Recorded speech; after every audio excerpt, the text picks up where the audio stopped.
Today's sales leaders face a difficult task, selling the right products at the right time through the right channels. A new 3-day program from Harvard Business School Executive Education addresses this problem directly. Join us on the Boston campus in August for Managing Sales Teams and Distribution Channels, where you will discover strategies that can lead to the best sales performance.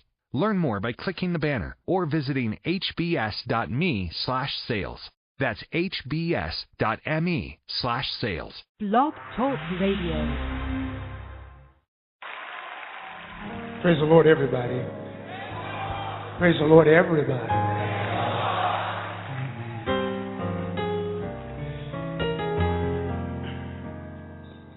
I want to give God thanks tonight by just saying, I will sing your praise, for you've done such a marvelous thing. For someone so wretched, yet my soul you have redeemed. No one else could do it. No one could care half as much.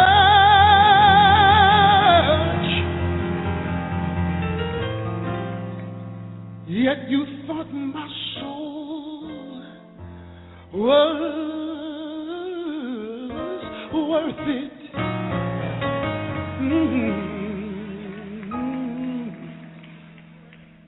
So you gave your only Son. You gave that I might live. You gave that I might be set free and shine your light on mine. What a marvelous thing you've done. Some folks see my faults. Lord, you see my accomplishments. Even the good work you have begun in me. You also see my finish. No, not half done. Every battle already won. I can't help but praise you, Lord, for the marvelous things you've done.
marvelous.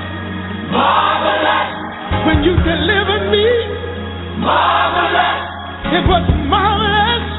So marvelous. And then you changed me, Lord. It's marvelous. You rearranged me. Marvelous. You set me free. Marvelous. Free from sin, Lord. It's so marvelous. I want to thank you. Yeah. For what you've done for me. It's marvelous. I want to thank you, Lord. Setting me free. You broke the chain that had me bound. And then you placed my feet on solid ground. Yeah. It's marvelous. Oh.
And hello out there in Blog Talk Radio land here in these beautiful United States and across the globe. Hello over there in Germany and Italy and the Caribbean islands and all of you who are completely abroad, honey. It is another glorious day, another glorious Wednesday, darling, and you know what time it is, so I hope you have all of your crumpets together, babies, because it's time to dish tea, and you're dishing tea, darlings, with Big Meat. Babies, the last 7 days that have gone by, honey, it has just been a complete and utter whirlwind for me as I'm still recuperating from, I went home to Detroit and was able to take care of some business there. I met my nephews for the very first time face-to-face, and that was such a joy to my heart to be able to see my brother's son and his two boys that he had taken up under his wings that he and his wife had adopted. Her nephews, they had brought into their world as she had said she had lost her sister. And so they had taken on her two boys, and then my nephew was born not long after that. So I was able to meet all three of them face to face. I did miss some folks because I missed my nieces, my brother's two daughters. I missed being able to see them because we couldn't connect, and one is up in school now and this, that, and the other. So, we had a lot of highs, and I had some definite lows that, where they're personal. It's not like it was, a complete detriment. But for me, it was personally because I wasn't able to see everyone when I was there at home. So I'm going to come back again soon. I will let you guys know when I'll be back. But for those of you who were there for the Five More Artists presentation, an evening of art, jazz, and theater, I thank you all for coming out to see me, meet me face to face. For those of you who bought a copy of my book, honey, I thank you for your love and your support. For those of you who had enjoyed the snippet of No Time for the Pain that was presented to you, I thank you for your love and your support. And then also that following Sunday, honey, my alter ego, honey, Miss Samantha Stevens' Divinity made a return. After a 5-year hiatus, honey, the girl came out of the closet, if you will, and off the shelves, and out of a bag, child. And we were able to do it the way that we know how. And oh God, just that rush of energy, honey, has done me swell. And we were able to introduce to some and present to the world, honey, the new stylings of my daughter, Miss Tiffany Stevens' Divinity. So if you were there, honey, you had a treat. If you missed the treat, honey, that's all right, honey. We got some more in the box for you, honey. You know, just like the little song said, honey, good and plenty, good and plenty, good and plenty, honey. We got lots of it for you. So just be mindful of what's to come in the very near future, as we will be putting together some things. I'm back home here in the ATL, and yes, we're still down here. I won't necessarily say that it's scorching, but I haven't gone outside yet. It's supposed to be 88 degrees down here and doing its thing. The humidity is kind of that way because there's supposed to be rain somewhere coming. But, you know, we're into all of that. So I just want to say thank you for your love and your support yet again. So if you're on with us today and wish to have some questions, comments, or concerns, or want to come in with us, please feel free to call in at 347-205-9183. That's 347-205-9183. That there is our telephone number to come on in, because as we get started with this, honey, we are going to look for you to help us answer this question of today's show, okay? The tea room is open. So if you're listening by computer and wish to follow us in the tea room, you're more than welcome to do that. Just please be mindful that you have to create a profile page in order to interact with everyone. Otherwise, you'll be listed down as a guest and then I have a number. So right now, hey, Road to Stardom is over there in the tea room, and guest number 731. Hey, guest. Okay. That's a good number, 731. Okay. Yeah. Let me... Okay. So, hey to you as well. So thank you for coming on in. This is going to be one of those kind of shows, honey. Today being September 11th, you know, we are in the celebration and the honoring of those who have given their lives in this, in the travesty of the terrorism attacks. This is the 12th anniversary. However, I want to take a different spin on it, because all that I have been seeing on the news and carrying on is, you know, everybody tugging on the heartstrings. You know, they're making it seem so somber, like we're just attending a funeral over and over again. And this is not to diminish the pain of the loss, because you guys know I lost my brother this past February, and I understand, you know, what losing a loved one means, because you're still processing. The grieving process, you know, is a process in its own, and there is no time limit on it. However, what I want to do with this particular celebration is just that. I want to celebrate the lives of those that were taken from us, you know, at the hands of negative and evil. You know what I'm saying? They were the sacrificial lambs, if you will. And it's now that we're 12 years into this, I want us to be able to look up and to celebrate their lives, talk pleasantries and things, bring the joy of who they were so that their spirit can be effervescent, you know, and lively and bubbly and serene, so that we don't feel as though we're going around with a heavy heart and carrying regret, carrying loss, carrying all of that. That's what we want to do today. So today's show, I titled today's show, What Are You Grateful For? That there is our show today. What are you grateful for? Okay? So before you answer that question, you know, and before I introduce who our guest is on the show that's going to help navigate us through this particular question, I do want to put my disclaimer here. And that is Dishing Tea with Big Meech is for mature audiences, and the language and the subject matters that you hear on this program is not intended for children or anyone who is not mature or responsible enough to handle the subject matters. So your listening discretion is advised. I will repeat. Dishing Tea with Big Meech is for mature audiences, and the language and or subject matters that you hear on this program is not intended for children or anyone who is not mature or responsible enough to handle the subject matter. So your listening discretion is advised. Now, many of you already know I have a potty mouth. I make no excuses for it. And so I have earned the right to every 3, 4, 5, 6, 14, 15, 25 syllable word that comes out of my mouth. Okay? I don't know what bag I'm coming out of, just know that I'm coming out of one. Okay, now today, maybe a little calm and passive for me. I'm almost certain that it will be. However, I want you guys to be warned and consider yourselves warned. I need you to govern yourselves accordingly. So if you're at work, now is the time to grab your headphones or whatever. Turn your volumes down to a respectful level. If you have children around, now is the time for them to go watch Dora or SpongeBob or Bert and Ernie or the Teletubbies or somebody. Because now it's time for the grown and sexy to become the seasoned and sophisticated. Ha! I love that.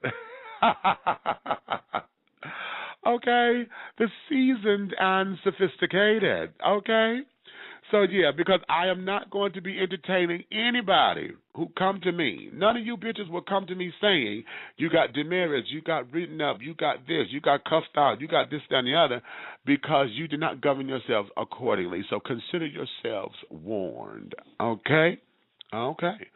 Now, while you're over there in the tea room, honey, please remember that this is the written word and that over here, honey, we're in a technological age where everything is all about writing. And a lot of times we think that folks may be coming out of a bag on us because of our own perceptions of how we think they may be writing something or how we think they were trying to say something. So having said all that, honey, dish your tea over there responsibly, please. Okay? It's okay to disagree. Just don't be disagreeable. Okay? Now, having said that, if I come over there and see that you children are cutting up, I'm going to cut you out. Aha, okay. Okay, we found out who 731 was. Okay, I'll introduce you in just a second, honey. Okay. So be that as it may, 731 is our guest today over there in the tea room. So that's cute because if you wish to interact with our guest, honey, you're more than welcome. So make sure that you chime in and come on in into the tea room over there. That's lovely. Okay? So now, don't have any special announcements this go around because everything has already happened. What we were doing for upcoming events and things, they were taking place and all of that. However, if I were to put something into place, I want you guys to keep your eyes and your ears open because there's going to be a couple of fundraisers coming up.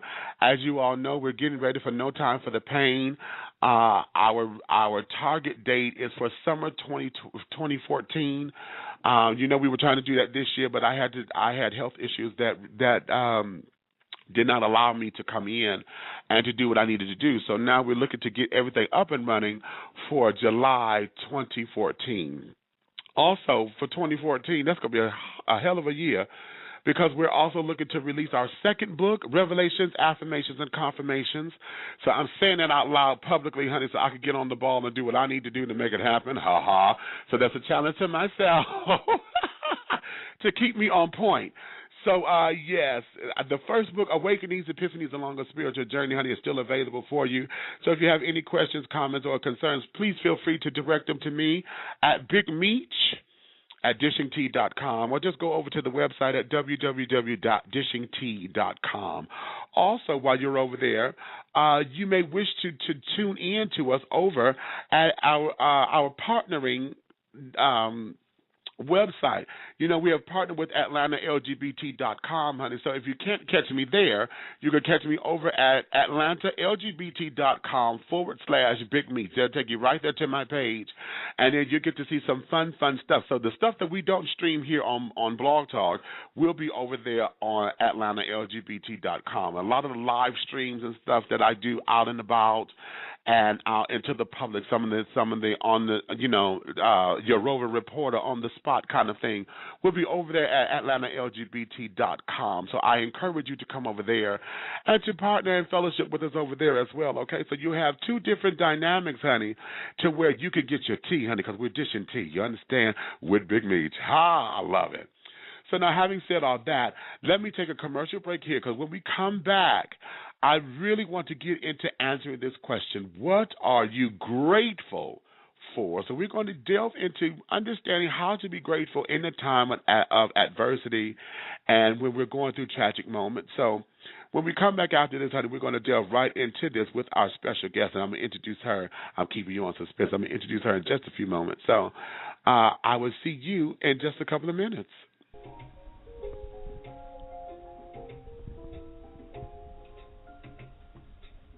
The internet sensation is now in print. Get your copy of the book that will not only change your life, but change your thinking as well. Awakenings, Epiphanies Along a Spiritual Journey is a compelling collection of blogs that have been the pinnacle of spiritual development and discernment for its author, internet talk show host Big Meech. Not only does this body of work offer the insight from his life experiences, it provides the reader an amazing opportunity to go on a journey that will awaken insight into their own higher power while encouraging personal growth and spiritual development. With chapters such as, I cannot give you life, nor can I live it for you. Truth is a bad bitch. It's time for a career change. I am not your God. And in what love do you operate? You will be captivated and compelled to take the life lessons the book has to offer and apply them to your life. To get your copy today of Awakenings, Epiphanies Along a Spiritual Journey, go to www.dishingtea.com, or you can find it on the web at www.amazon.com, or if you prefer an ebook, find it at www.smashwords.com. Awakenings, Epiphanies Along a Spiritual Journey. Are you ready? Are you ready for the journey?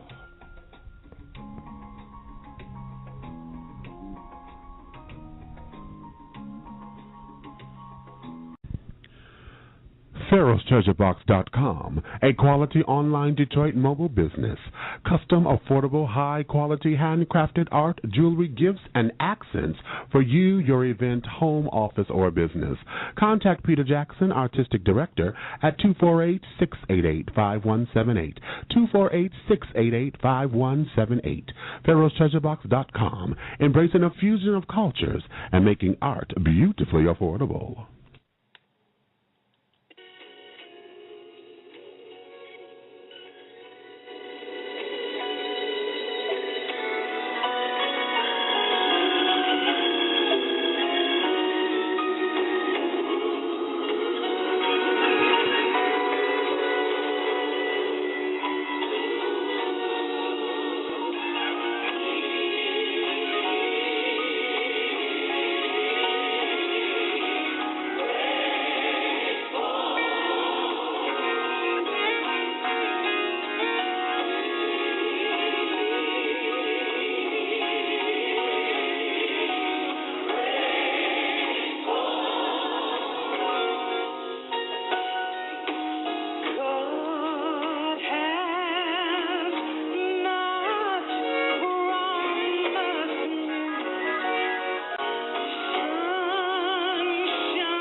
And we are back. For those of you who are just tuning in with us, thank you for your time, love, and support. Honey, you're dishing tea with Big Meech. If you would like to tune in and have your questions or comments voice here online, over the air rather, just please dial in at 347-205-9183, 347-205-9183. If you're listening by computer, the tea room is open, and I'm going to say hey to all of the children over there. Pharaoh's box is over there, hey, and my guest is over there as well. So we're going to get right into today's show. The question is, what are you grateful for? Like I said in the introduction, today's show, we want to take a different approach to how we will honor and celebrate those who have given their lives in the devastation of the September 11, 2001 terrorist attacks. As we progress and move forward, honoring those we've lost, respecting those who have been on the forefront of rebuilding the country, we also have had to move forward in our lives and build our consciousness into being safer, protecting our children, protecting our livelihoods, protecting our communities, protecting our worlds. We have to understand that even though we have tragedy, we must find the goodness that keeps us, sustains us, and to count our blessings and be grateful for what we have. Now, to help facilitate the attitude of gratitude, my guest today will enlighten us on how we can overcome adversity through hardships and tragedy. This is the Reverend Dr. Sharon Jacobson, former pastor of Tawa, Pano, Unity Fellowship Church, Rochester, New York, and creator of Inspiritual.biz. Will introduce to us a spiritual teaching that will open our eyes and our hearts in an effort to usher in a new consciousness that will complement all that is needed to restore your faith and our faith in our journey while dealing with and overcoming our adversities. So I hope you have all your crumpets together, my darlings, because here we are. This is the Reverend Dr. Sharon Jacobson. Hello there, my darling. Hey, Meech, how are you? Honey, I am everything, and everything is me, okay? Amen. Amen. You know, I've been sitting here thinking about your question of what are you grateful for? Mm-hmm. But I want to add a question to it. Okay. And that is, what do you appreciate? Ooh. Because the two of them are interrelated. Okay. But I think it's important for us to just kind of think about what is gratitude. You know, what does it mean? And it's really interesting when you go back to the etymology and the roots of the word. The root of the word for gratitude and for grace is the same, gratis, which means to be thankful, right? So when you're in a state of gratitude, you may also experience the presence of grace. Well, how about that? How about that? Okay, now that's heavy. So when you give thanks, it's another form of prayer and another opportunity to experience God's presence or your higher power's presence, however you define that in your life. Oh, man, say that. I like that. Say that again. Say that again. That's good. That's good. Ooh, do that one more time. When the giving thanks, being grateful, expressing your gratitude is another form of prayer. Wow. You know, sometimes the only prayer we ever need to say, someone once said, if you do nothing but say if the only prayer you say is thank you, that's enough. And I wish I could remember who said that. But when you give thanks, you're offering your prayers to God. And so you're in that same, so that's so often when we pray and we feel God's presence, we're doing the same thing when we give gratitude, when we give thanks. We are giving thanks to that higher power, however you define that or however you call on your higher power. You're in that state of grace. All righty then. Now, so you know how we do. Okay. I know. Now, It's going to be a Sunday morning thing, repeat, isn't it? I know. See, let me give y'all a little bit of understanding about this. See, Reverend Sharon and I, and along with Elder Claude Bowen, honey, and a few others, we come together on Sunday mornings, 10 o'clock Eastern time, and we Skype, and have just conversation. I love that. It's just conversation that will allow us to celebrate our oneness with the infinite, and then we end up going through these particular kinds of teachings, and everyone ends up bringing something to the table, and because we're all a part of this collective, and as we end up talking and speaking, we end up, honey, coming up with all kinds of epiphanies and realizations and carrying on that ends up sending us through, and y'all know I'm animated, so I'm sitting up here going through it. And, Elder Claude, I call Elder Claude, me 20 years my senior. So, so both of us sit up here flinging and flapping and carrying on like we finna go take flight. It is absolutely to kill for, honey. I live for it. So, for those of you who may not understand or may not experience, spirituality in this particular form, it may seem to be a little animated to you, or it may seem to be a little far-fetched, but I'm going to implore you to just expand your mind just a little bit and let it go. If you could just let go with me, y'all know how I am for those of you who are regular, so just let go with me and just receive it. Once you receive it, honey, whatever is for you will stay, and it will permeate your spirit. What's not for you, honey, either you could discard it or just hold it and pass it on to someone else. But I just implore you, honey, to sit down and just be open to what's about to happen, because I'm telling you, we're finna ready to go there already. Okay? Okay. Now, having said that, Reverend, let's go here, and let's start with having everyone understand who you are, so that folks will know that you're credible. Because I don't want folks to leave here thinking that you're some little crackpot or something or whatever, and I don't want folks to be under the impression that we're taking New Age to some kind of heights and this, that, and the other. I want folks to really know that you are an astute and studied individual. Yes. Well, where do I start? In terms of my theological studies, I graduated from Colgate Rochester Crozier Divinity School in Rochester, New York in 2005. And then I was ordained as an American Baptist minister, Reverend. And that's the ordination I continue to hold today. For a while, as you refer, I served with the Unity Fellowship Church, but I'm no longer affiliated with them.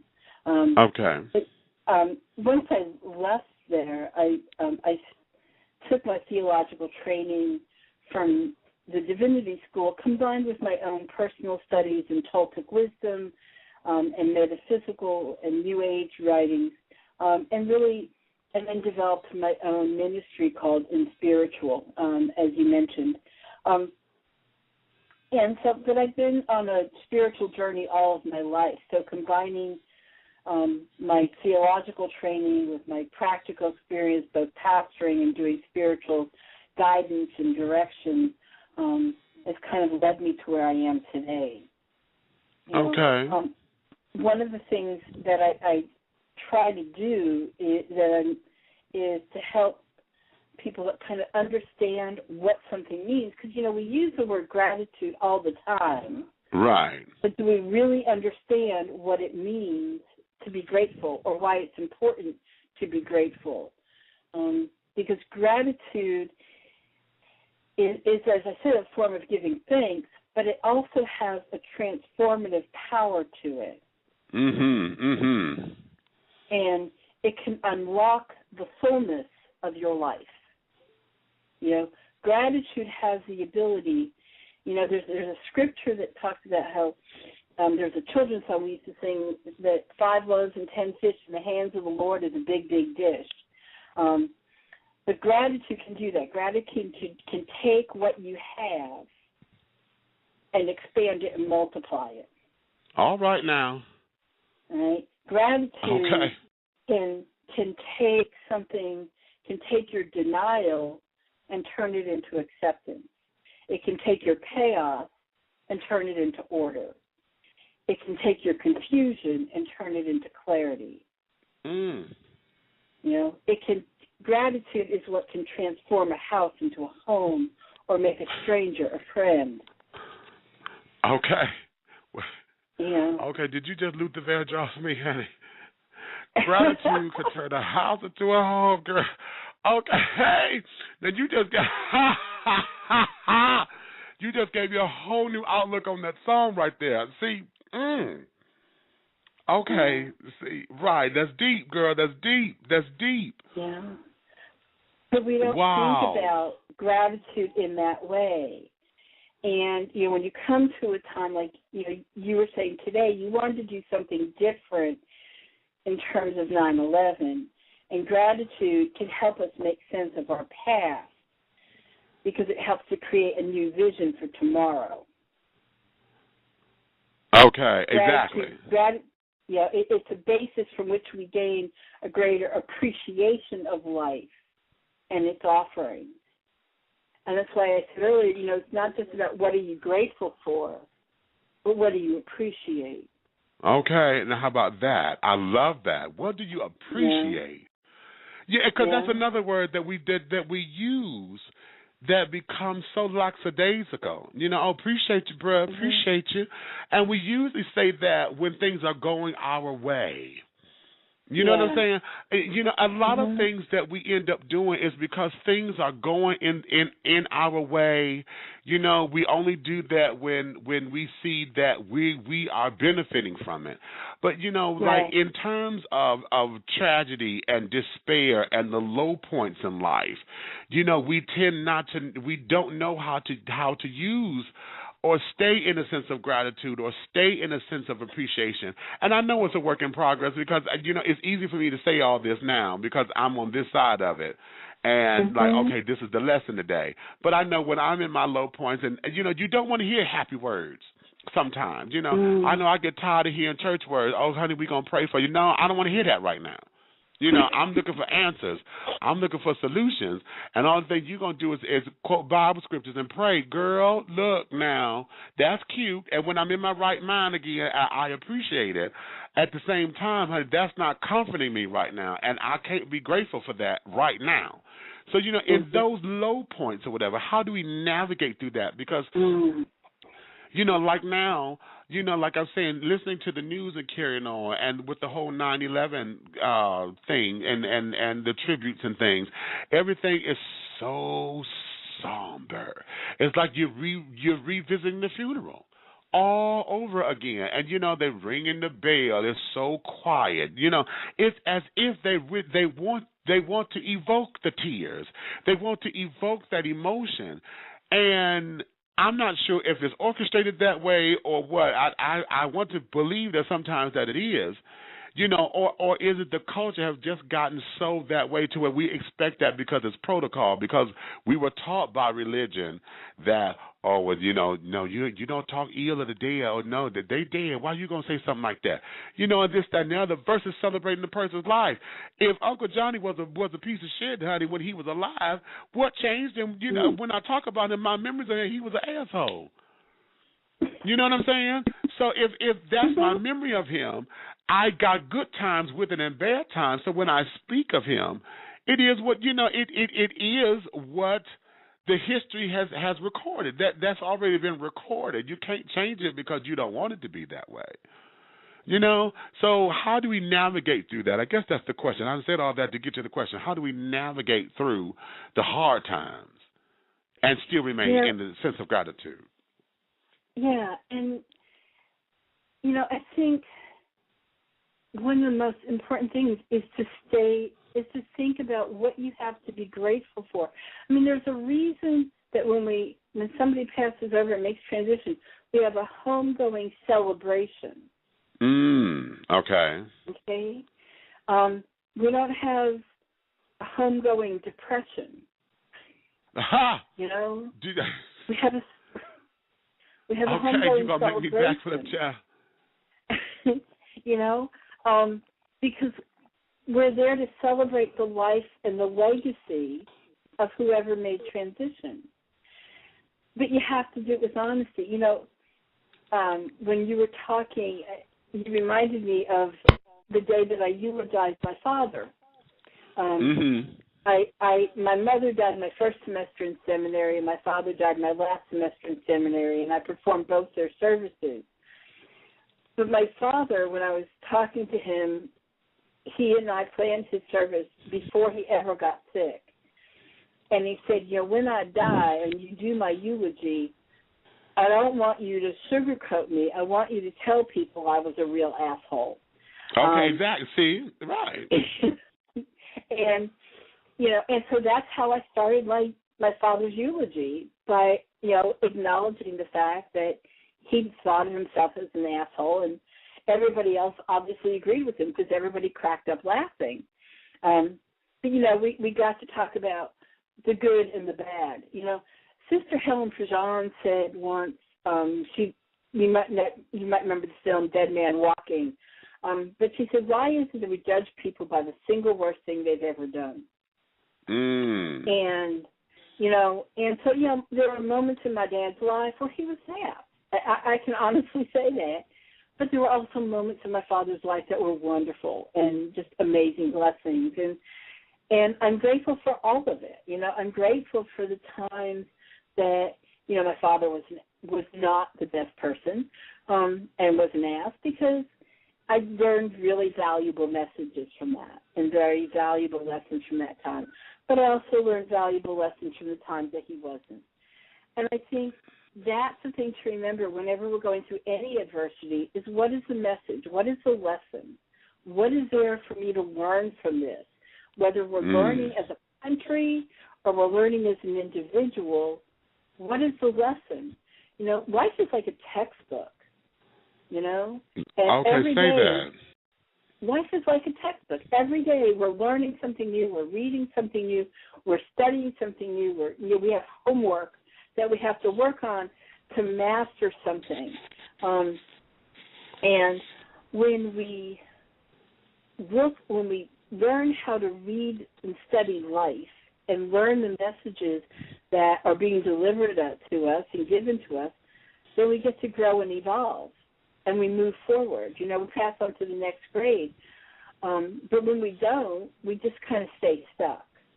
And you know, as a country, we need to learn the messages that came out of 9/11. You know, what did we learn as a country? You know, and what Very did we learn good as question. individuals? Very good question. Very good question. Because, see, here's something that I would love for us to continue to celebrate, and that was the camaraderie that we had. During that time, the color, all the isms were removed because everyone was in the same boat. You know what I'm saying? People came from far and wide, you know, in order to make this happen. You know, the cleanup and the recovery. You know what I'm saying? We all grieved together because the loss was substantial. So that was all of us. We all were connected in, you know, as family. And the human spirit became alive, you know, at that particular point, even though it was a tragic situation, but it took that tragedy in order for us to see what really mattered to all of us. And now it seems like we only revisit that once a year because, again, you know, we done got into all these politics of it. We argued about frivolous shit, you know, that really has nothing to do with nothing. You know, the whole idea is to make sure that we are of service to one another and that everyone is treated the same. But we only remember that once a year now when it's 9/11 and it's time to go through all that, because that was a point in our lives where we actually had to come together. You know, there was I don't care if you had money or not, you couldn't do anything. All the flights were canceled. You couldn't get anywhere. You couldn't, everybody was one in the same. And it wasn't about, okay, we need to bring in we got to get federal monies to clean this up. No, folks just went over there and, okay, we got together, we picked up this board and threw this board over here in this pile so that you could come and bring your dump truck to come and pick this up. It wasn't, all of the separatisms or the things that separated us were diminished because we were on a journey and on a mission of rebuilding who we are as a people. And I would love for that message to ring forward that's what we need to, that's the lesson. One of the greatest lessons that came out of it is how we all are one in the same, and how if we did it for that, we could continue to do that across the board. It wasn't gay or straight, honey. It was about making sure this was done. Mm-hmm. When the dust fell, the dust hit everybody. It didn't. The dust cloud didn't say, "Oh, that's a gay person. We're gonna make sure you get more of the dust because this country don't like gays or whatever." It didn't do that. It was all one in the same. Mm-hmm. So Go ahead. Go ahead. I was going to say it diminished it, but it didn't eradicate it because we started then to hate somebody else. We created an other because we needed. Sometimes when something goes wrong, we need to blame somebody or a group of people, And so while one part of the country, a significant part of the country was coming together, we were also at the same simultaneously excluding someone because a whole group of people, and punishing them for something they weren't even a part of. Okay. Someone over here, Sharon Forsyth Hinkson, over here in the tea room says, maybe we learn about not having control, and there can be fear when you don't have control. Grieving can bring a loss of control of one's emotions, too. Very, very good point. Absolutely. Very, very good point. It's nice to have some representation from Rochester in the tea room. Oh, you from Rochester. Oh, okay. Hey, Rochester. Okay. How about that? Okay, wait a minute. Let me bring in somebody. I got a couple of people here. I'm going to go here first. 989-790. 989-790. Come on in here, Dawn. I know who this is. You're dishing tea with Big Meat to say hello to Reverend Sharon, the Reverend Doctor. Hey, Reverend. How you doing? I'm fine. How are you? Good. Y'all just touching on a whole bunch of things. It's just waking me up already. So with the gratefulness and what did you appreciate, that was such a good reference. But gratefulness, like you said, is like a prayer. If you say just thank you, and my life is lived and based around praise. So when you started talking about that, I was like, that's praise. Mm-hmm. And when we give praise, of course, it's going to open doors. That's why he said David had the heart of God, because he praised all the time. Mm-hmm. So I just got stuck there for a minute. But also with right, that that's where I live, Demetrius. Right. Okay. Right. Okay. But not only that, though, like with the grief thing and how you made the reference to where, this part of the world came together, but this part of the world was still accusatory because they shut anybody that looked Arab out, period. Right. They was harassing them for plane rides, for bus rides. People was throwing stuff at them and all of that, So the country comes together on one end, but they still separated on another end because it's a lot of prejudice and things people don't want to let go of. Mhm. Mhm. There are, and it gets back to what Sharon commented about fear. And I also teach at SUNY Brockport in the Women and Gender Studies program, and I tell my students all the time that what we fear is not what we don't know, but what we think we do know. What we think we do know. Right, there it is. Yeah. Because when you think you know something, then you create this whole reality in your head from which you make decisions and choices and judgments when you don't even know any of that to be true. It's all based on what you have assumed and constructed as your reality because you think you know it. But, you know, how do you know what you know?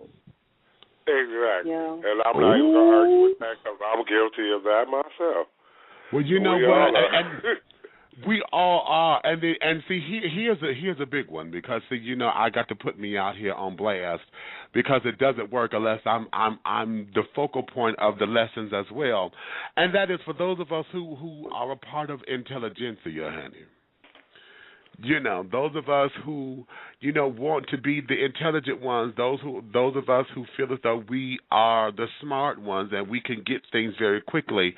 And when we see that others may not catch on as quickly as we think that they should or that we would like for them to, you know, and then when stuff come to us and take us off our square or throw us off our rocker, you know. Well, you know, then it becomes, okay, wait a minute, that just upset the apple cart, honey. Something is rotten in the cotton up in here.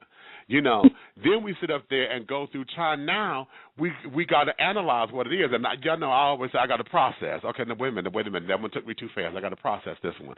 Because, you know what I'm saying? And it's not, and sometimes it is out of fear because it's like, I know I can't stand being looked upon as stupid in the group. I don't know why. Yeah, maybe I do. You know, why that bothers me so, because I teach that, you know, life is all about learning. You're supposed to learn. But then I'm one of them children, honey, who if I'm 43 and I'm supposed something that I think is simple that I should have known a long time ago when I'm just learning it for the first time bothers me. I know that sounds crazy, but yeah, it's something that I should have known a long time ago or feel I shouldn't have known a long time ago. Yeah, it will bother me, and that's my own private little hell that I put myself through. I know it's self-inflicted nonsense. That's exactly what it is. Exactly. Right. Exactly. It has nothing to do with anybody else outside of the fact that I don't like or I fear, here it is, I fear that other people see me as not intelligent or I'm not being as intelligent as I said that I was. You know, so folks may look at me differently. And then here's the flip side of that coin. If I come across too intelligent, then I'm a know-it-all. Like you can't learn nothing. You can't nobody tell you shit. Okay? So I've been on both sides of that coin, you know, in wanting not to be seen as though I'm not stupid or I'm not unintelligent or whatever, or I can't grab on to nothing. You know, the stuff that I could to readily admit, oh, that's not my bad, or I'm not knowledgeable in that. You know, as long as I have control over it, which Sharon was saying in the tea room, the fear of the loss of control. As long as I got control over what I can say I don't know or whatever, it's fine because I can navigate it. But when it's thrown at me, and it come out of a bag on me, oh no, honey. Yeah, Demetrius has a problem with that. Okay. And you know, a lot of times we think we have control. Ooh, here we go. But you know, do we really? You know, and so it was the fear of the loss of control just making us realize how little control we have. And so it kind of like woke us up out of a fantasy into what what seemed like a nightmare. Okay. We had to face some reality. But that's all a part of growth too, because I can try to live my life now to where I don't control nothing. Look, I'm following what God is leading. I don't have no control. If He ain't leading, I ain't going nowhere. And when I start thinking I have control, that's when I make mistakes. So I stop thinking that. Okay. And so often we try to fix our mind with our mind, but if our mind's broken and we're trying to fix our mind with something that's already broken, then how are we fixing it? Right. Ooh, okay. If you try to fix your mind that's already broken with something that's broken, what you fixing? Okay, exactly. what you fixing, and then and I like the word broken versus having a puzzle piece, Because in this particular instance, it you know, when something is broken, yes, it needs time to heal, and it has to mend and has to be put back together. And when it's broken, a lot of times it is not put back together 100% because all the slivers are not there. All of this is not there. So when it's put back together, it's going to have a little bit of a deficiency anyway because it's not 100. Right. But to bring this back to the whole topic of gratitude, it's like even in the midst of that, there's things to be grateful for. Exactly. Right. There we go. There we go. I mean, and that's where, you know, I had a client call me one day. He was on the bus and he was pissed off, and the steam, you could literally feel the steam coming through Facebook. You know, as he was venting about his day. And I said, what are you grateful for? He's like, what? I said, tell me one thing that you're grateful for. It is physically, emotionally, and mentally impossible to stay angry and hurt and be grateful all at the same time. You can't do it. You know? Exactly. And so as he started making this list of things that he had to be grateful for, his whole mood shifted on the bus to where he went from feeling like he was going to explode and punch somebody out to where he felt like he was going to run up and down the aisle of the bus if he couldn't get a shout on. Okay, now. You know? Okay. And, okay. And, you know, and so when I say that like, gratitude has this transformative power, it does. It's not, it literally changes your brain chemistry while you are talking and triggers the endorphins that totally change your point of view. Exactly. You know? Exactly. So, it's in the change, yes. Mm-hmm. Okay, so it brings a whole new thing to the renewing of your mind. Because a lot of what we go through here and dealing with tragedy and grief. And see, I'm staying on that for those of you who wonder why I'm talking about in the grief periods, because it is here that a lot of us seem to lose focus. You know, we want to question God. Why did this? Why did that? You know, you don't understand it, and you want answers. And sometimes you're not able to handle the answers. And then there are other times, honey, where the answers are just not going to manifest on this side of creation. It will reveal itself when it's ready to reveal itself. And then there are some of those things, honey, is just going to be a part of life that you're not going to understand until it's time for you to make transition to be where the answers are. Right. Okay. To be where the answers are. That's cute. I like that. Okay. Yeah. So in that, you know, it's going through understanding how we can mold ourselves and shape ourselves to be in those particular areas. I always say that laughter is just God's perfect medicine, and I always say that if you can laugh at anything, I don't care how tragic it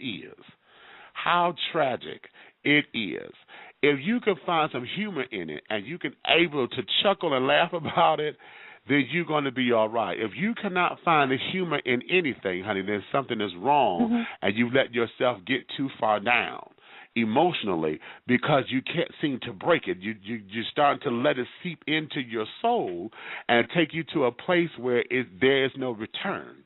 I love that song by Luther Vandross, said, "Don't fall too far down." And sometimes when we get into the low self or into that low area, we don't know how to navigate out of it without understanding the tools. That's how depression sits in and anxiety and all these other different ailments and stuff that, you know, are health ailments that enter into our bodies. For those who have seizures and carrying on, a lot of times, you know, some of those things are activated due to a stress level, due to a depressed level, due to something that hits you so hard to where it takes you off your square and you don't know how to recover from it. So then your body starts to react to it, you know. So, yeah. that's where a lot of this comes into play. Let me do this. I have a couple of 404-861 and 404-771. I'm coming to you two in just a few moments. Let me take a commercial break here, and then when we come back, we're going to get back into this because I want to hear where you're going with this. Oh, this is okay. Now I told you we're going to get deep, children. We're going to get deep up in here. We'll be right back in just a few.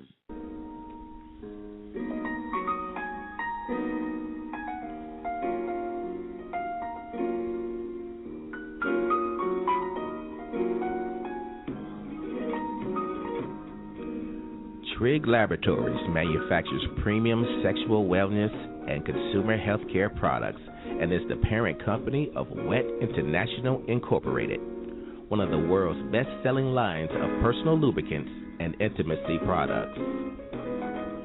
We carry a large variety of personal and flavored lubricants, flavored heating massage lotions, and aromatherapy heating massage oils. Whether you need a little or a lot, Wet has you covered. Our line of high-quality, innovative, and unique products are formulated using only the finest ingredients at our FDA-approved facility, meeting the strictest manufacturing standards. Wet is available worldwide at specialty stores and online retailers and at pharmacies nationwide. For more information or to find a retailer near you, log on to www.stayswetlonger.com. Trig Laboratories. We create fun, quality, trusted products to innovate your intimacy.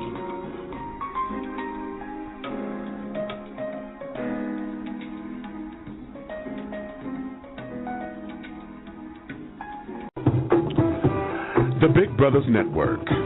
Yeah, men of color, men of size. The Big Brothers Network was created to celebrate the larger man of color and those who admire him. We intend to promote a positive self-image within our community and the mainstream population. Our goal is to embrace our differences, to inspire self-love, and increase camaraderie through positive, brotherly interactions. We intend to accomplish these goals through the BBN magazine, local and national events, and networking forums. For more information or to catch the latest copy of the BBN magazine, please go to www.bigbrothersnetwork.com. That's www.bigbrothersnetwork.com. The Big Brothers Network. Men of color, men of size.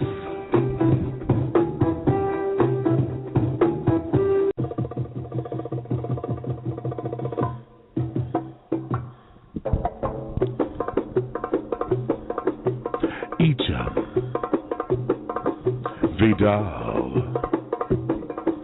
Couture, Echam, Vidal, Couture.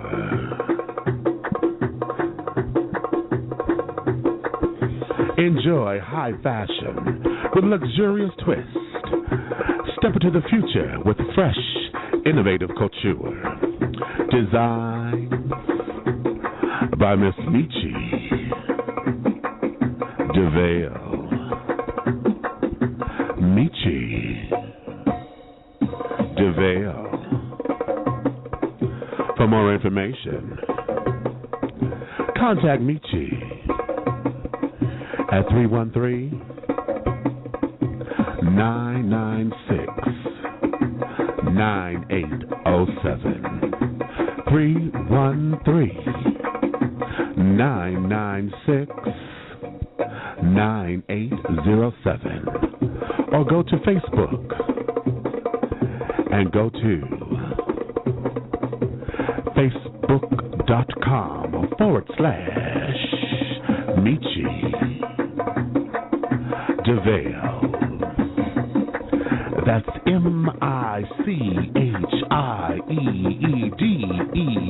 MICHIEEDEVALE.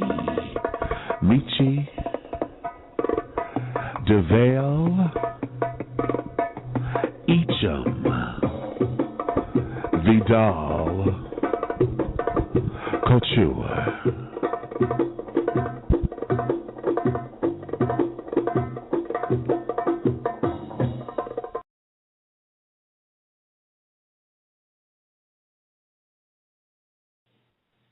And we are back. Lord, wait a minute, I'm grabbing the wrong headset. Oh, I'm sitting over here doing 15,000 things, trying to y'all to just see me make a fool of myself. You'd understand why. But we are back, honey. If you're just tuning in, honey, with the question that we ask is, what are you grateful for? And we have the Reverend Dr. Sharon Jacobson here that's navigating us with a teaching that is going to help us understand how do we maintain our gratefulness. And then she asked the question here, what do you appreciate? Not just what you're grateful for, but what do you appreciate, in this, along your journey, so that we can maintain a sense of clarity, a sense of higher self, a sense of purpose as we're going through the adversities and the tragedies of our lives or whatever.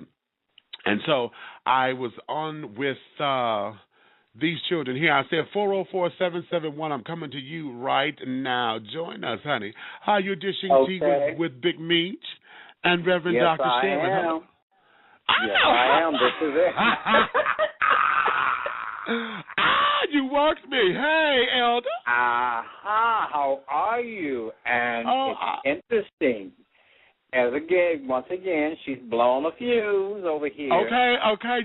But the thing that stood in my consciousness when she said, "What do you appreciate?" As you said, they were going through such somber moments this morning. I think we also need to look at the fact that the faith of Islam, we were forced to look at it differently and take that mask of hatred off of it and not paint all Muslims with a broad stroke. How about that?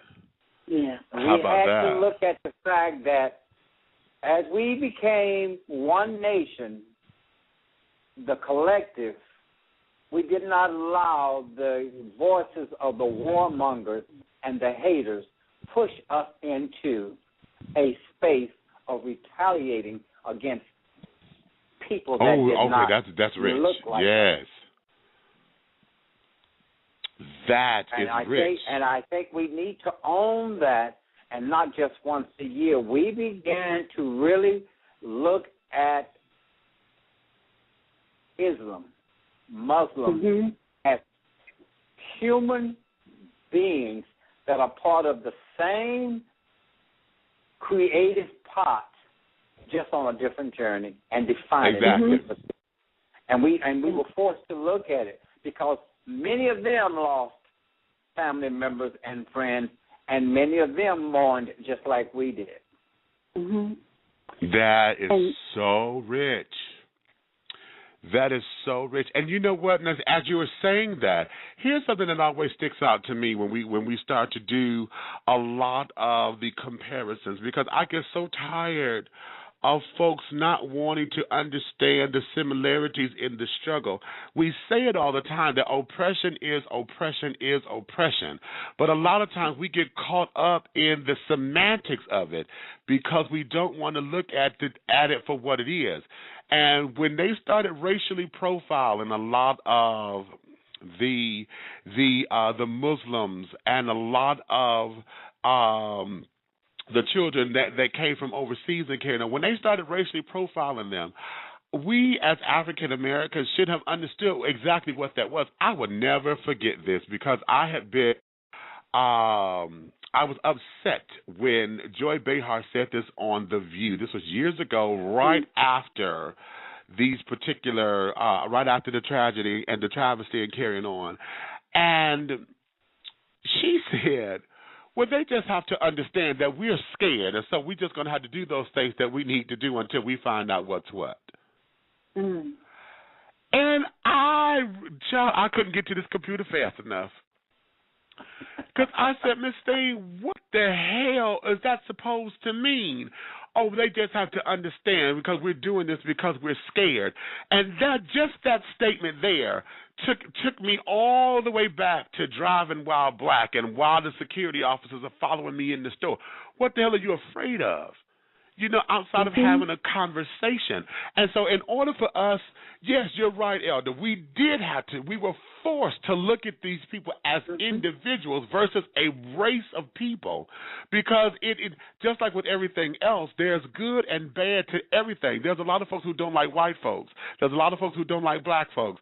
And then yet we got this big old brush that we stroke it with, to say, I don't like them because, as opposed to treating them individually until they themselves prove themselves to be untrustworthy.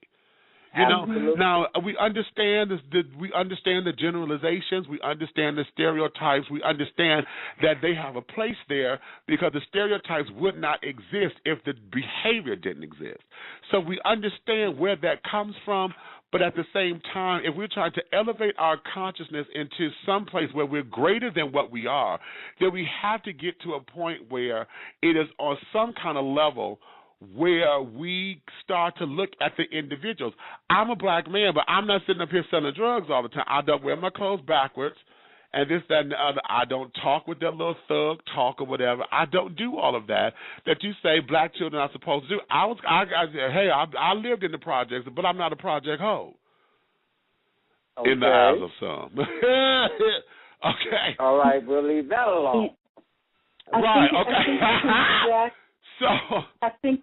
I think it comes back to what we were saying earlier about fear being based on what you think you know. Because based on what she thought she knew, her sense of what she thought she knew, is what created that fear. But those fears are constructed, and there's a great documentary, if you ever have a chance to watch it, called Real Bad Arabs. It's available online, but it looks at how the media and the film industry have constructed this ideal that this is a population to be fearful of. Okay. And so that social construction of hatred for this group, the way the media over the last century has constructed this group as an enemy, and the way legislators have contributed to the construction of this group as an enemy is what has created and constructed this fear based on what people think they know, which is an overgeneralization, that big brush you were talking about, not about human-to-human interaction. Right. And right. So bringing this back into gratitude, it's like one of the things to be grateful for is when we learn those lessons. Being grateful that we during that time we learned, we had an opportunity to experience what it's like to work as a collective. We can be grateful for, excellent, and to break that down. But then when it's not just enough to say, this is what I'm grateful for, but then to say why. Because when you can articulate why you're grateful for what you're grateful for, that's the appreciation. I was just going to say that, exactly. That appreciation requires you to really be aware of why you feel what you feel, and that requires some mindfulness. That requires thought, and that requires, see, what we said before, you've got to participate in your own miracle, honey. You've got to participate. If you can articulate your gratitude, that there is where appreciation is. Aha! Wait a minute. See? Why are you grateful for what you're grateful for? You have to participate in your own miracle, because if you don't, it will take place and you won't realize that it has taken place. How about that? It'll pass you up. Wow. Now you said there y'all go, blowing fuses again. See, just that analogy. I'm saying. See, as you just said that, just to make it plain. If you're not at the train stop, honey, the train is going to come whether you're there or not. It's up to you to be there to get on it. Absolutely. See, that's why I say The truth will not set you free. The truth opens the door to freedom. You have to go through it. You got to go through it. How about it? You got to go. Exactly. Because a lot of folks say that, but a lot of folks don't want to accept the truth. So if you don't accept it, you're not going through that door. Come on now. Right. So the truth itself does nothing but be truth. If you do not implement that truth, it can't set you free. You've got to participate, like you just said, in your own miracle, your own freedom. Wait a minute. Oh. Okay. Yeah, I'm flying. You said that. Oh. Okay. Wait a minute. Let me bring somebody else in. 404-861. I told you I was coming to you. 404-861. Come on in here and say that. Hey, how do you dish and tea with Big Meat to say hello to Reverend Dr. Sharon? Hello. How are you? I'm good. Hey, how baby. Are you? How are you, Demetrius? And we got the elder, we got the Reverend Doctor. It's a blessing, isn't it? Okay. So, I was just calling in and I was just listening to the Reverend Doctor and her words. And for the first time on this day in 12 years, this is the first time that I have heard a mainstream topic of what are you grateful for, because I know we're used to seeing the memorial services, the tributes in New York and D.C. and in Pennsylvania, but this is the first time in 12 years on September the 11th where the focus is gratefulness. And I thank you for that, Reverend Doctor. I thank you, Demetrius, for opening up the door, and also to the elder for his input. And this morning I was feeling some kind of way. I was feeling down because I know what this day represents. And I was 9 years old. I was only 9 years old when the terrorist attack happened. And looking back on that moment of being that heartbroken 9-year-old boy who thought that nothing like this would ever happen, I look back on him, I'm like, well, of course, when you're young, you can't see. When you're younger, you can't see the bigger picture. You see what's happening. But I look back on it now, and I remember during that time where I was like, I can never fly again. I would never fly on a plane again after that day happened. Because the last time I flew on an airplane was August 12, 2001. I was coming from the Bahamas on a cruise with my mother and my late grandmother, and that was the last time I was on an aircraft. And then, of course, a few weeks later, Aaliyah died in her plane crash, and then right after that, of course, 9/11. And so I'm grateful that the fear of flying is gone. I'm grateful that I'm at a where if the opportunity came, I would fly, whether it's a cruise, whether it's New York, it doesn't matter. The fear of flying is gone, and I was telling my mother this morning. I said, okay, I think, I'm ready to fly, because 5 years ago, I would have been like, no, I will not go on a plane. And so that's what I'm grateful for, that even with all of that devastation and desolation and the fact that it happened, the fear of that is gone. Yeah. Wonderful. That's awesome. I'm so happy. Wonderful. And also, wonderful. I never told you this, Demetrius, because I know I talk about my dad all the time. But of course, in that time, he was still active in the Navy. He retired 2 years later, in 2003, after 20 years. But as the weeks and months passed, and President Bush was saying, okay, we're going to war. We're going to Afghanistan. He was actually in Connecticut at the time when all of that was transpiring. And I was so afraid that my dad was going to have to go, into combat. I was afraid that, if he goes to war, what's going to happen? Will he live? Will he die? And it was very emotional for me.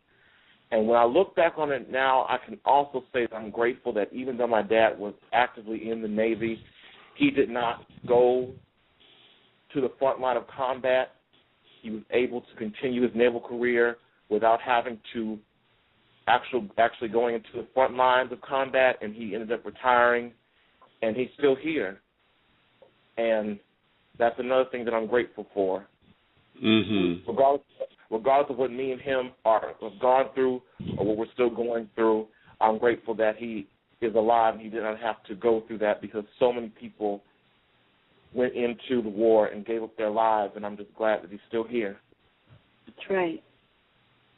And it also gives you the opportunity to not necessarily correct a wrong, but it also gives you the opportunity to see him for the man that he is versus the man that you want him to be, and allows you to accept him for the man that he is so he can accept you for the man that you are becoming.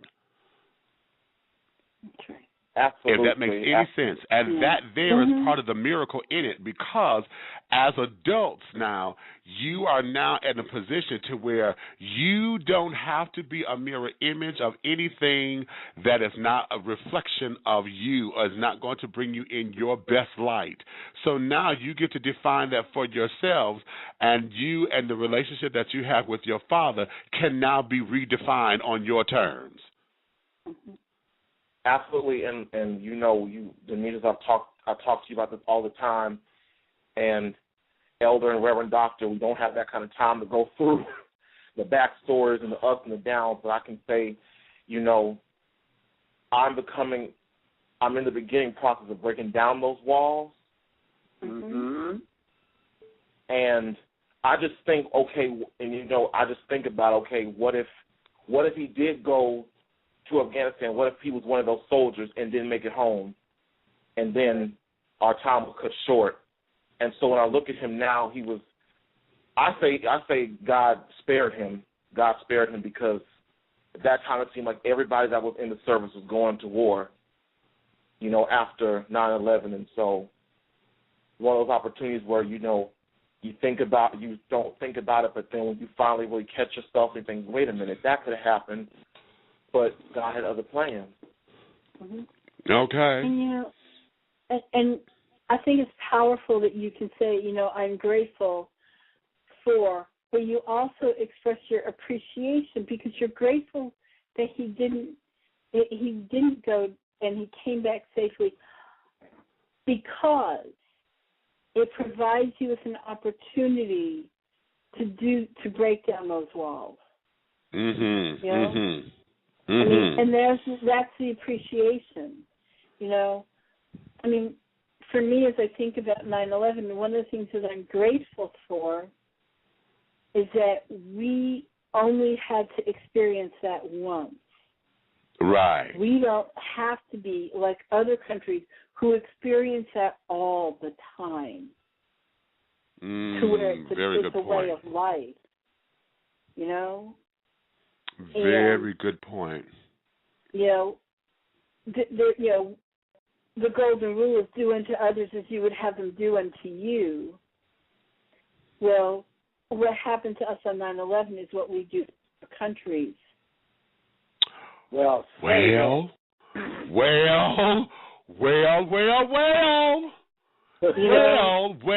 Now, see, you know what?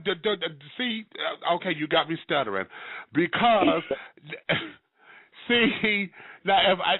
I've been saying that all the time because we would sit up there and do that to other countries, and yet, you know, then after we done tore them down, we end up sending money over there to build them back up, and not one of them children came over here and said, okay, we're going to help you get your country back together.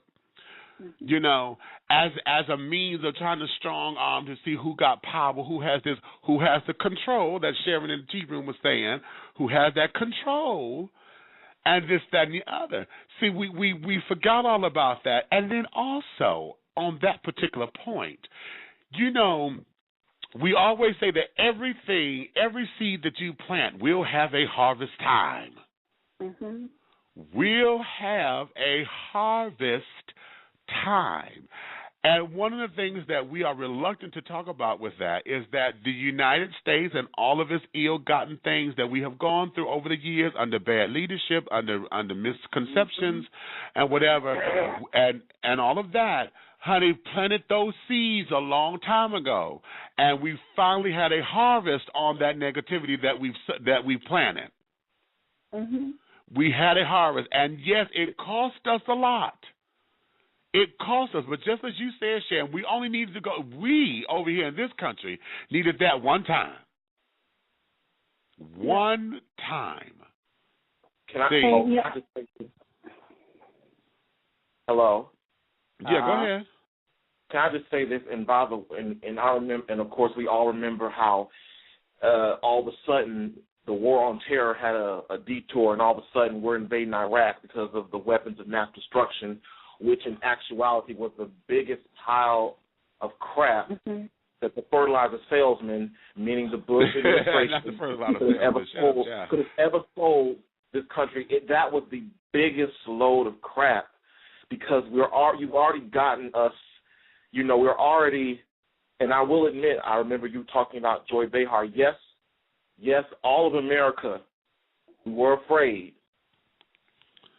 but it's like President Bush took it from avenging the loss, avenging this terrible act, to all of a sudden we're going into Iraq, and there was no compassion. There was no, what happened to that compassion of, we know how it feels to be attacked and invaded. But it's like the Reverend Doctor said, we could just easily come in the way and be like, hey, we're going to invade Iraq, a country that had nothing to do with this situation. And we all know why, because of personal reasons on, President Bush's part. But let's take that a step further that nobody wants to address. Not only do we not have intelligence to say there were weapons of mass destruction in there, the suspect that created that was we sold them weapons of mass destruction. Exactly. So therefore, we were acting on what we had done to those countries, not anyone in particular, because if we did it to one country, we sold them arms or gave them arms. Who they shared them with, we weren't sure. So somewhere in there, our government, the powers that be, were trying to backpedal and take back what could have been used against us, but that's a monster that we created, and nobody wants to look at that. How many arms did we sell or give to those countries before they were used against us? Interesting. Another thing that I'm, Doctor, we're still on the subject of gratefulness. I don't, because I know that in the midst of all of this, we're, the country, the U.S. and now Russia's involved. Congress is still trying to vote. How do we handle Syria? Do we stay? Do we just leave the situation alone? Do we go ahead with the military strike? Do we postpone, wait a little bit before we, decide our next move? The one thing I'm grateful for is, regardless of what people may think of him, I'm grateful that we have a president that is going to give us proof, and that's going to give us actual evidence, And if you don't believe him, there are viral videos of these innocent Syrians that are being attacked with these chemical weapons. So I'm grateful that we have a president that is going to tell you the truth and will hand you actual factual proof about why, instead of a president that's saying, hey, let's just go on to Iraq. I don't understand how one president can feed us bull crap. We go over there and we just say, hey, let's go to Iraq, and then fast forward to another president that tells you the truth, and all of a sudden we're like, well, we don't want to do this. We don't want to go. And you know what the difference is? One is a politician and the other one is a diplomat. Right. Now let's go here because see, I love how this took this turn. Because Reverend Sharon, this is where we get into understanding how to navigate through. Because when we're talking about spiritual principles and how to govern ourselves in that, yet when we bring in the politics and bring in the natural carnality of the human experience, how do we balance that? Because just how Frederick had just outlined all of that, that's where a lot of people are. A lot of people, when we talk about 9/11, or when we talk about their own personal struggles, their own personal hells, their own personal demises or whatever, how do we then link that together to where we have the happy balance or the happy medium till we can come out of this and still say, I am grateful and I appreciate? Because a lot of folks who are on the receiving end of the terror or the negativity or the demise, they don't want to hear that. You know, like I was saying before, they don't want to hear the pretty words of it. So how do we navigate through? You know, and I think it comes back to some real basic truths. And one of the things that we are called by Scripture to do is to be ministers of reconciliation. And that means that we have to have conversations. Yes. You know, and on our Sunday morning Skype gatherings that Demetrius talked about earlier, I talked a couple weeks ago about some Indian teaching from Gandhi called Satyagraha. And one of the teachings is that we join together with our higher power in doing justice.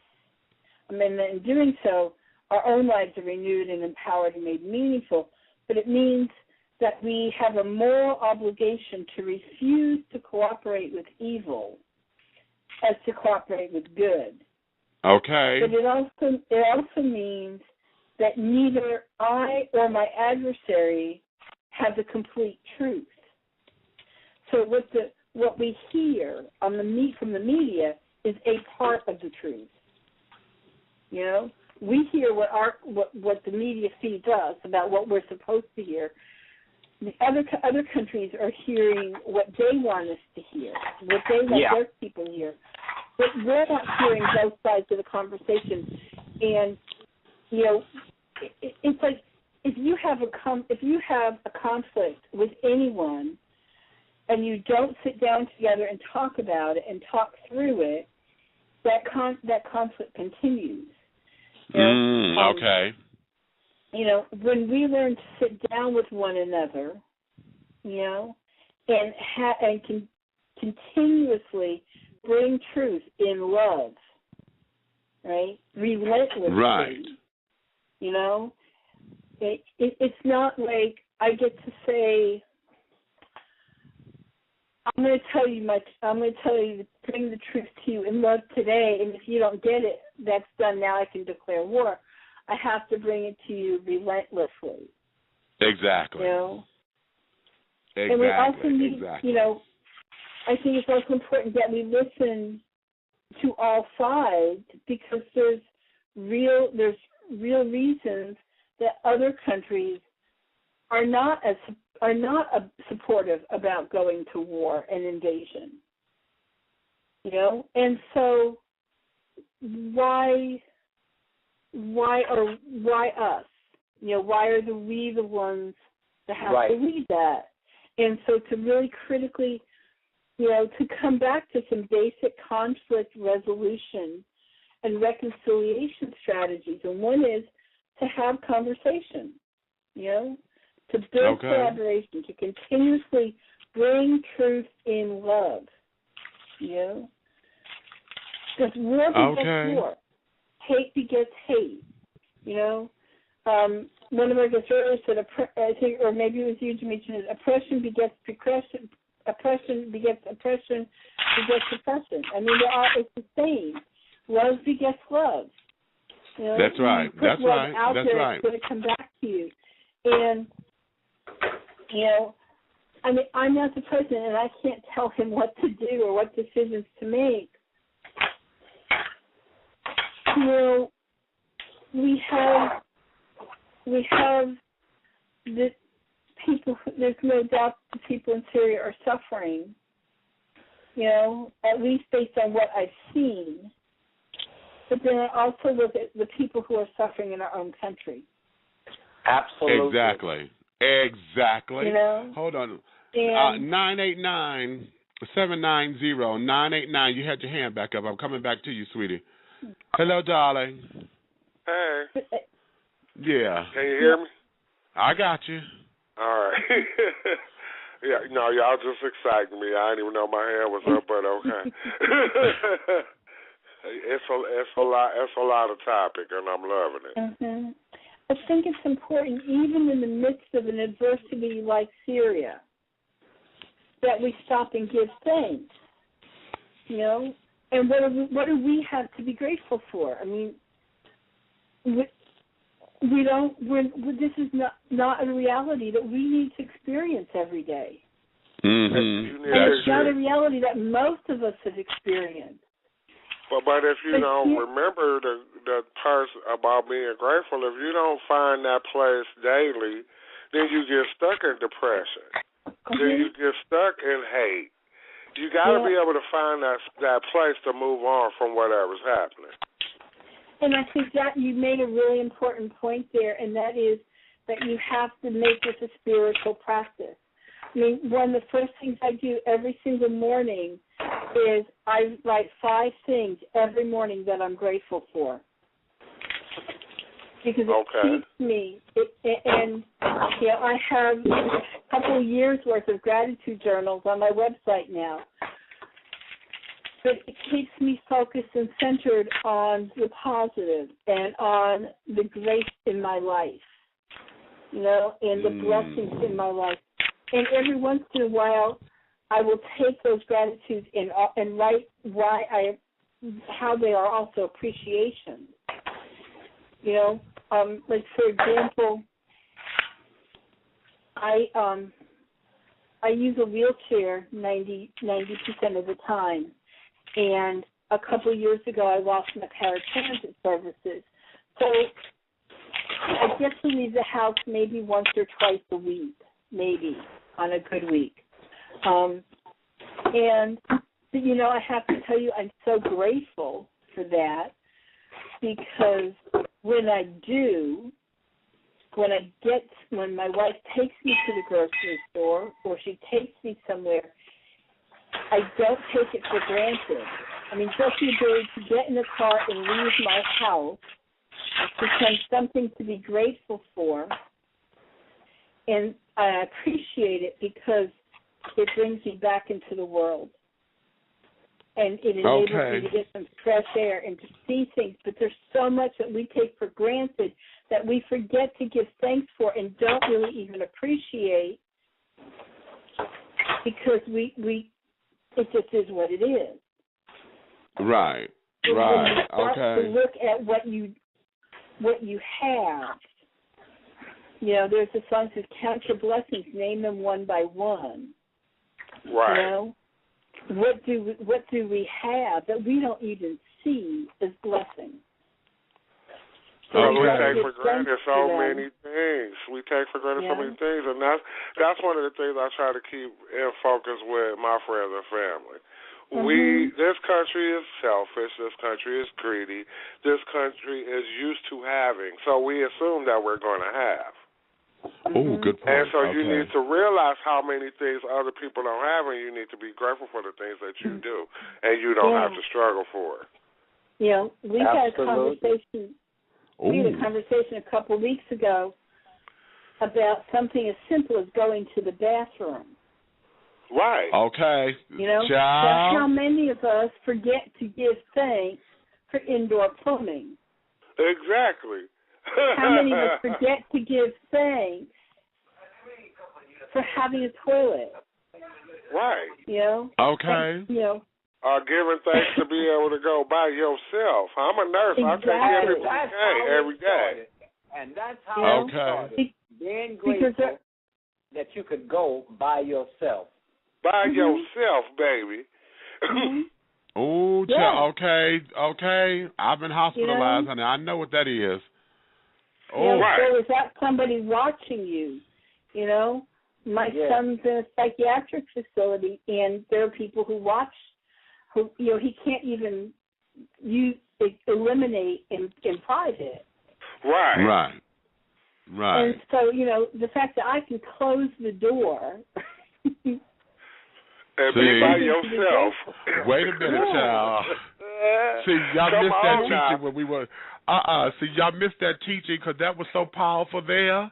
Y'all missed that teaching about how the bathroom is the sanctuary, honey, because that is the one place where you could commune, and everything about that experience, honey. When you take your shower, that's a baptism every day. Child. That is a baptism. Demetrius, how many people that ask you, why you got this Bible in here? That's the only place I don't get. The only place I don't get disturbed. I can read in here. Exactly. Okay, and commune. That's a powerful teaching. Now let me go here because I got a question over here in the tea room that's sickening, honey. And Sharon Forsyth Hinkson asks, but what do you do then with the evil, which is the darker side of yourself? You face it. What did you do? You own it. You own it, call it what it is, and once you call it what it is and stop making it the devil and Satan and other entities, and you begin to face it and call it what it is, you can begin to dismantle it, because then you begin to ask, why does it exist? Why does it exist? Exactly. You get to the root of it. You get to the root of it. Elder Claude, I'm going to add to that and transform it a little bit. Okay. Here we go. Because, in fairy tales, there's always that fire-breathing dragon. Mm-hmm. And every time you watch fairy tale, the goal is to destroy the dragon so you can get to wherever.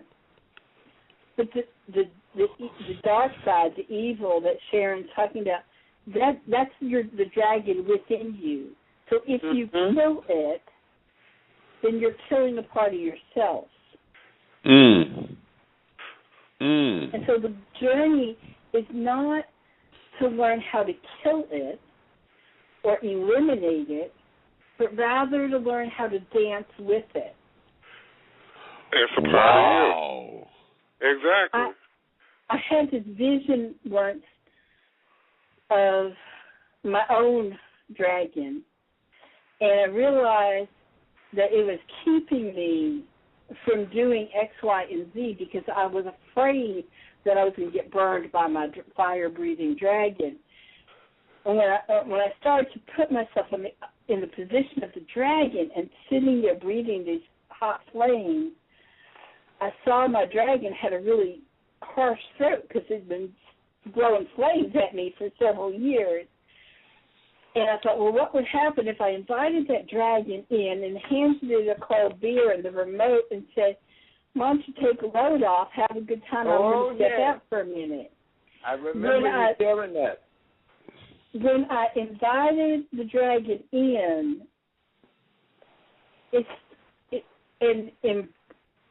and learned how to dance with it, it no longer had power over me, but it helped to empower me to move forward in my own journey. Because you neutralized it. It no longer had power over you. It no longer has power. And it no longer has power. It's no longer an escape. Because the one thing I've learned is, in life, there are no emergency exits. Okay, now. Wait a minute. You got to deal with it. You got to go through it, period. Yeah. It's a part of who...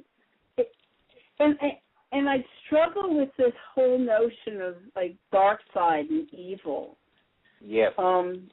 Because if it's a part of you, then it's there to teach you a message. It's there for a purpose. Sometimes the wars are external, but sometimes the wars are internal. Internal, and the yes. internal war is trying to, it's a message that internal part is trying to teach you. Mm-hmm. Mm-hmm. What is so the the message key would that be to contain it. Yeah, and rather than eliminate it, learn how to dance with it. Learn what it's trying to teach you. So when you learn how to dance with it, you're containing it. Exactly, which means you're participating in your own miracle because you learn how to make it work for you, not against you. Right. There you go. Yeah. See, just like that fire-breathing dragon, honey, if you learn how to let that fire, you ain't got to burn nothing, honey, but it can heat something up, just like the fire on the stove. Give it a beer and a remote control. Have a seat. Okay. I love that. I wish I could remember the name of this, but there's a Greek symbol of a dragon where the dragon has its own tail in its mouth. And when you can bite your own tail, you keep your tail from hitting you and hurting you. So you are controlling your own thoughts. You are controlling your own behaviors. So often we allow our thoughts to control us rather than us control our thoughts. Control the thoughts. Now which is what I teach folks. It's not so much as you feelings are real. It's how you react to those feelings that becomes the challenge. And same with thoughts. Thoughts are real, but it's how you react to those thoughts and what you implement out of that thinking. What you concentrate on that you put out into the ethers and into the cosmos and into the omniverse that's going to come back because you consciously decided to let that be the seed to plant. Yeah.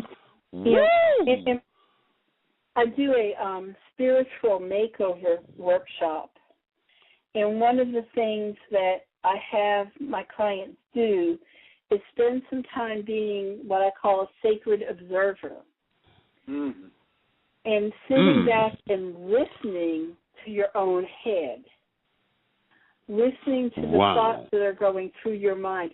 Why? What are you saying about yourself? Why do you say what you say? What do you have to believe about yourself in order to be able to think that? And is that a message that will come from the divine? Is that a message that will come from your higher power, from your infinite presence, from God? Because if not, sometimes what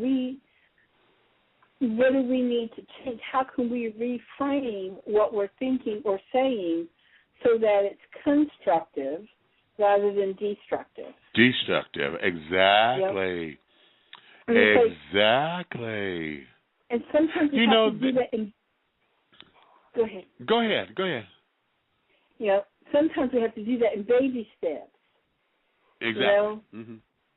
Sometimes you can't go from saying, I'm trifling, to I'm productive. Sometimes that feels like a lie.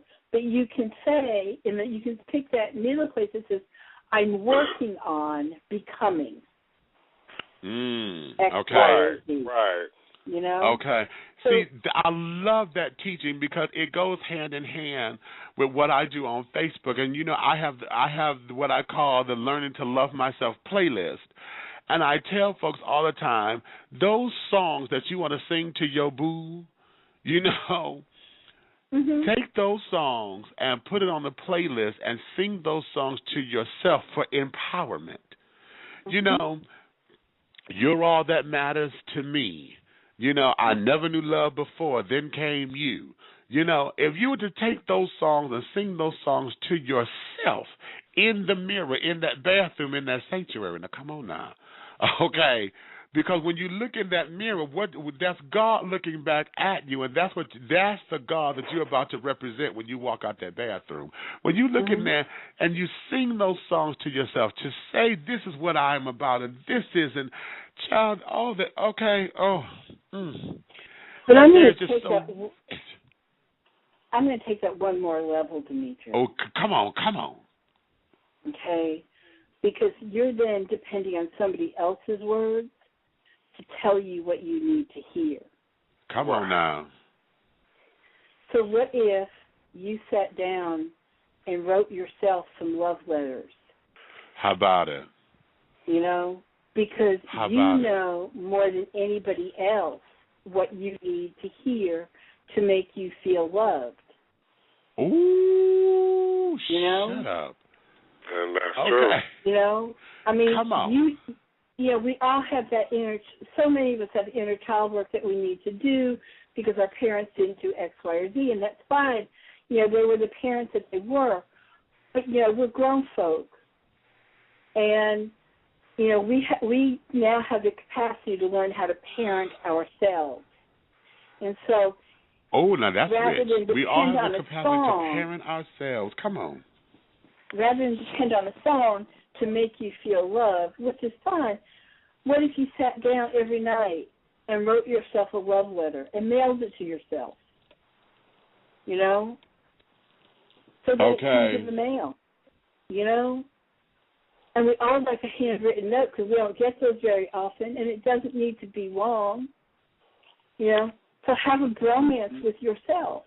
Tell yourself what you need to hear. You know? You can't even depend on the person you're dating or the person you're in a relationship with to make you feel loved because that's not their responsibility. It sure is. That's right, exactly. You know? It's our responsibility to make ourselves feel loved. How about you gotta be whole before you get another. I was 100, okay? Right. And I love that. All of what you guys are saying, I agree with, because I did that. I got in the mirror every day. And I said, yeah, you a fat girl, but you a fabulous girl. You beautiful, you lovely, you chocolate, everybody wants you, whatever. Say what you got to say to get to where you got to get. And I love myself, and I know I'm fabulous, and can't nobody take that. Because I told myself I would. In order to get what you got to get, but say what you got to say and believe what you say. And believe because it. If it's just words, honey, then it becomes delusions of grandeur. You have to believe it in order for it to make any sense. But you ain't gonna believe it if you don't start doing it. Because in the beginning, I was saying, I'm looking at myself and be like, and get out the mirror and start laughing. Yeah, right. And there you have it. Sharon over here, she said, yes, the dragon within. She said, yes, the dragon within, because it does exist. I see what the elder and Sharon are saying. That dragon can escalate, and that's what I wonder, how each of us continues to contribute to the events that's all escalates to worldwide incidents. You know, one of the things I teach my students at Brockport all the time is that abusers pray for our silence. Whether it's individual violence, abusers, or systemic abusers, they pray for our silence. And so every time we silence ourselves, then we're passively giving our approval and our support. You know, there's a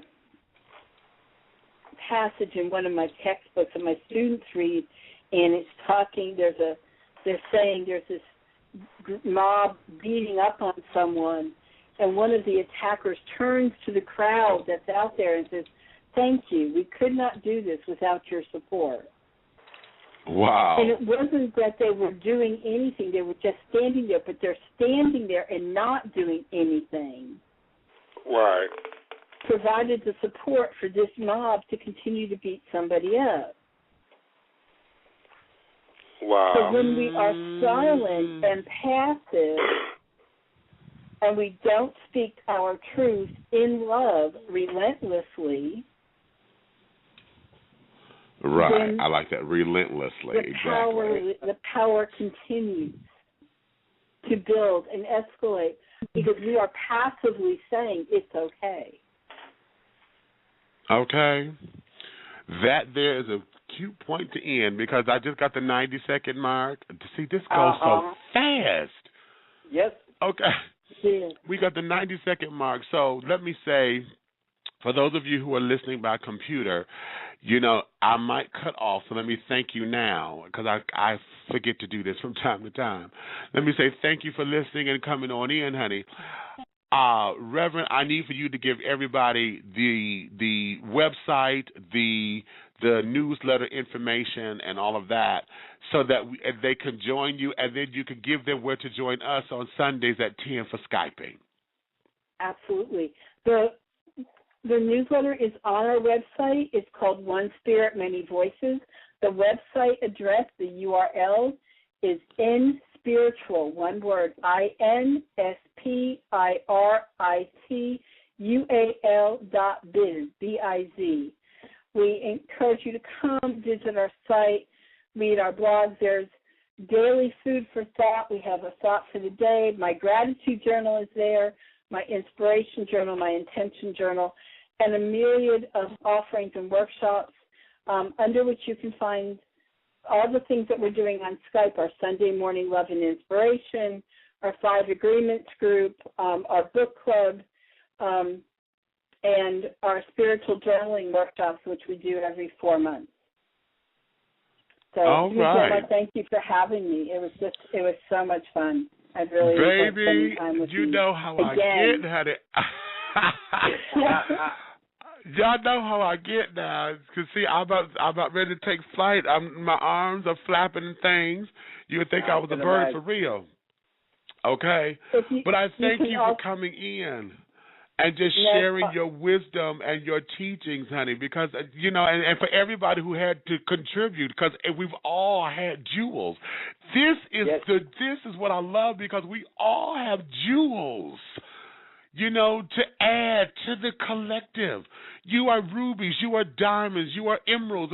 Everything is there, and we all have that to add to the beauty of what this is. And I just thank all of you for it. I just thank you for it, honey. I appreciate the fact that I can look and to glean from that, and to look at the colors and the shapes and sizes of all of the jewels that have been added. And I can pick and choose. And today I just feel emeralds today, so I can wear emeralds with a couple of diamonds to offset it. Okay, I love that. I appreciate all of that. So, yes, honey. So, having said all that, okay, we've gone into the after show now. And, so I'm going to let you guys go ahead on with the rest of your day. I am sitting here about to partake or just bask in what was given. So, honey, thank you all. You may finish all of your crumpets, honey, because the tea has been dished. And you've been dishing tea, my darlings, with Big Meech. If you love me, tell a friend, honey. If you hate me, tell an enemy. But do know this: one way, shape, style, form, or fashion, this thing here will grow and move forward, honey. Until next time, darling, we will see you next week. We will be having some sugar tea, honey. The rapper, singer, and entrepreneur Miss Sugar T will be dishing tea with us next week on next Wednesday. Next Tuesday, the 17th, we have a special edition show where the group Club Nouveau, y'all remember them from the 80s? Yes, Club Nouveau will be with us on Tuesday. Sugar Tea will be with us on Wednesday. And next Thursday, honey, we have a wonderful show coming up with the director of this new off-Broadway play called 80 Ways. I'm messing up the name, but I'll have it all for you next week. So Tuesday, Wednesday, and Thursday, you'll be able to dish tea with us beautifully, honey. So until then, my darlings, I thank you for your love and your support, honey. We'll talk with you again soon. Thanks. Bye-bye. Precision medicine holds great promise for treating genetic diseases, such as certain types of cancers. To drive progress, Harvard Business School Executive Education has developed a new program, Accelerating Innovation in Precision Medicine, which brings together leaders from business, science, medicine, and technology to explore new models for advancing personalized medicine. The program takes place on the Boston campus in September. Learn more by clicking the banner or visiting hbs.me/precision. That's hbs.me/precision.